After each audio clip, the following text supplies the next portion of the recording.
Working on a new section up here. Got a custom mold built up here to rebuild some of the molding sections up there, and we've already coated a couple hours earlier with the Land Coat bonding primer after thorough prep the other day, knocking down all kinds of loose pieces and anything that's of no integrity.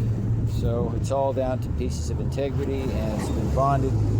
And we've got one bucket here of just Portland cement type 2 and sand and some added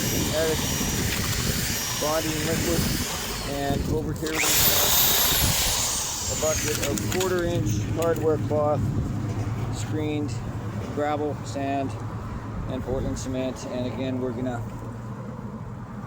add some water and bonding liquid and mix this guy up. So we got two different classes of repair to do today, which require these different aggregate sizes, and we're doing it all up here within the next hour or so.